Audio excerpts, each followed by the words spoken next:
केंद्र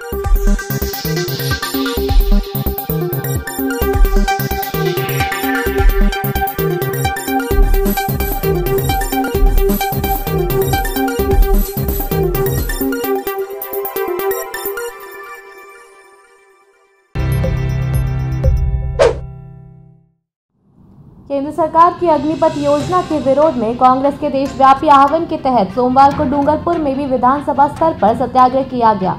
जिला मुख्यालय पर गांधी आश्रम स्थित कांग्रेस कार्यालय के बाहर बड़ी संख्या में कार्यकर्ता इकट्ठा हुए। फिर यहां से अनुसूचित जाति वित्त एवं विकास निगम अध्यक्ष व राज्य मंत्री डॉक्टर शंकर यादव, यूथ कांग्रेस प्रदेशाध्यक्ष व डूंगरपुर विधायक गणेश घोगरा और पर्यवेक्षक सौरभ शर्मा के नेतृत्व में शांति मोर्च निकाला गया। जयपुर अंतर्राष्ट्रीय एयरपोर्ट से अच्छी खबर है, अब यहां सप्ताह में 4 दिन 24 घंटे हवाई सेवाओं का संचालन हो सकेगा। जयपुर एयरपोर्ट पर यह नया बदलाव होने जा रहा है।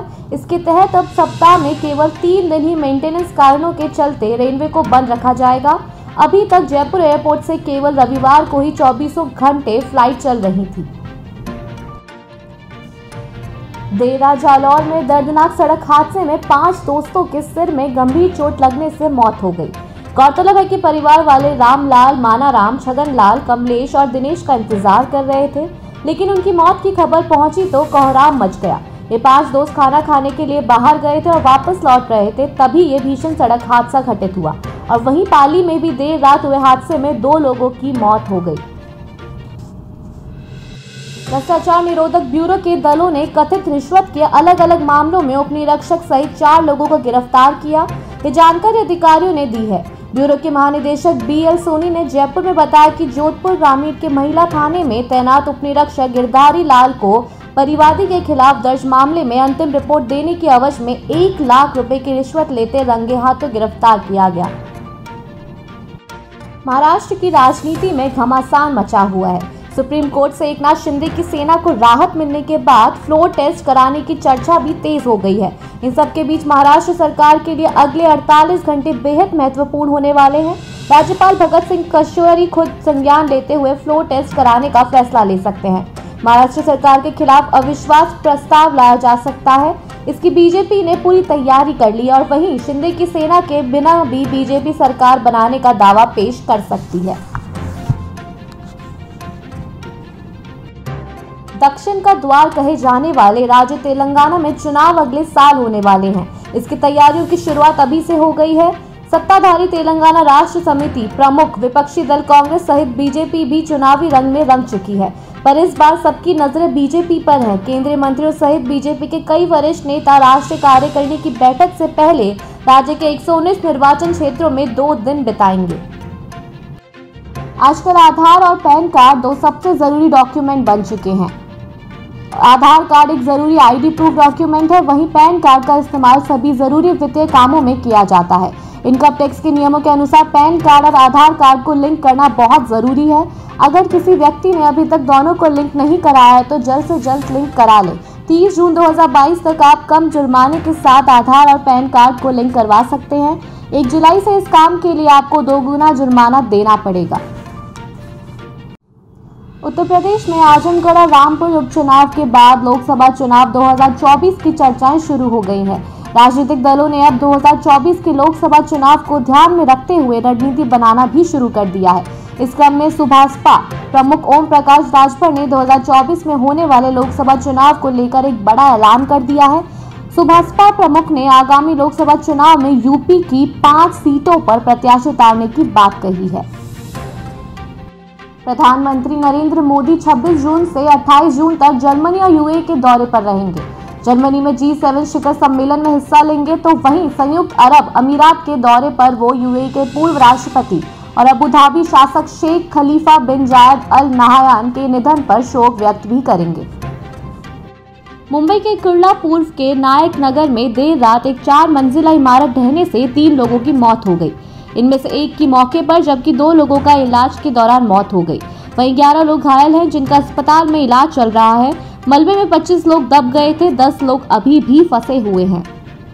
पंजाब के मुख्यमंत्री भगवंत मान ने सेना में भर्ती के लिए केंद्र सरकार की नई अग्निपथ योजना की निंदा करते हुए कहा कि इसके खिलाफ विधानसभा में प्रस्ताव लाया जाएगा।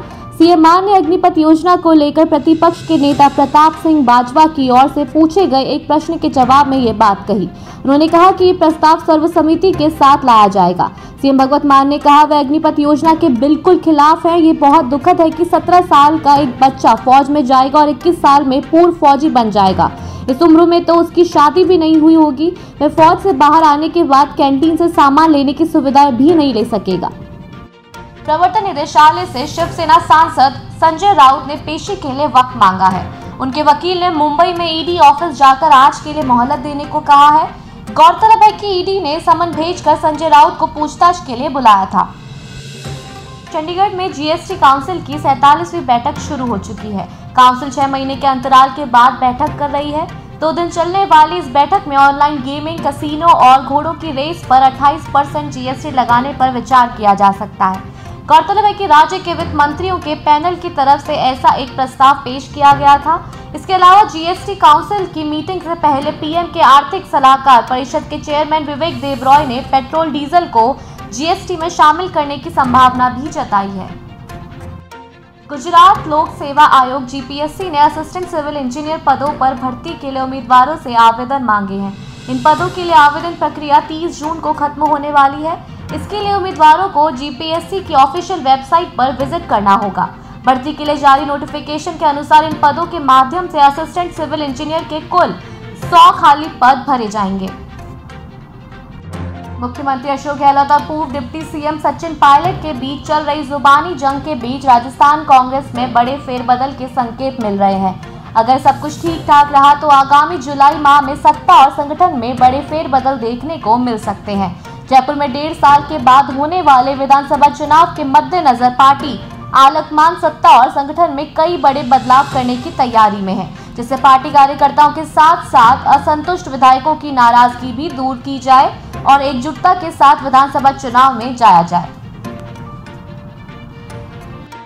राजस्थान हाउस के नव निर्माण से पहले पुराने भवन की तोड़फोड़ को लेकर विवाद हो गया है। ठेकेदार ने बिना कार्यादेश व अमानत राशि जमा कराए यहां तोड़फोड़ कर दी है।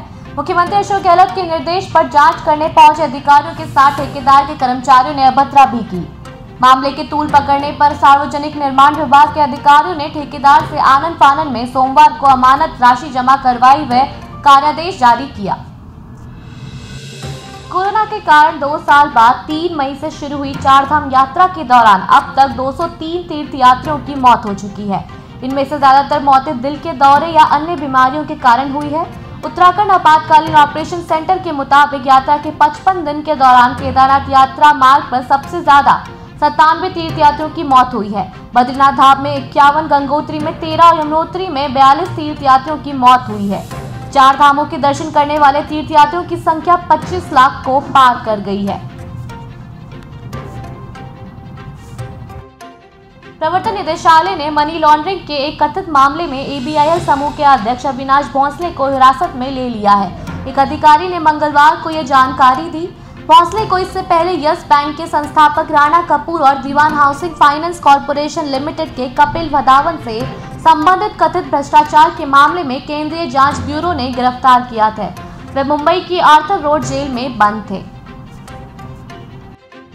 किसान खेतों में पानी देने के लिए बिजली की ट्यूबवेल का उपयोग करते हैं। अगर वे चाहें तो कम खर्चे में बेहतर सुविधाएं प्राप्त कर सकते हैं। दरअसल केंद्र सरकार पीएम कुसुम योजना के तहत किसानों के सोलर पंप लगवा रही है, ताकि किसान सौर ऊर्जा का उपयोग कर कम खर्चे में बेहतर फसल उगा सकें। इसमें केंद्र व राज्य सरकार किसानों को 60% तक सब्सिडी भी उपलब्ध करा रही है, जिससे ज्यादा से ज्यादा किसान सोलर पंप के माध्यम से खेतों की सिंचाई कर सकेंगे। और वही राजस्थान में 48 घंटों के भीतर मानसून की धमाकेदार एंट्री होने वाली है। इसके चलते 15 जिलों में भारी से अति भारी बारिश का अलर्ट जारी किया गया है। बारिश का जोर पूर्वी राजस्थान के इलाकों पर रहेगा, जबकि पश्चिमी राजस्थान में हल्की बारिश होगी। उधर आंधी अंधड़ के बीच हवा की रफ्तार 50 किलोमीटर प्रति घंटा तक रह सकती है। मौसम विभाग की माने तो 24 घंटे के भीतर बारिश रफ्तार पकड़ेगी और यह सिलसिला 1 सप्ताह तक चल सकता है।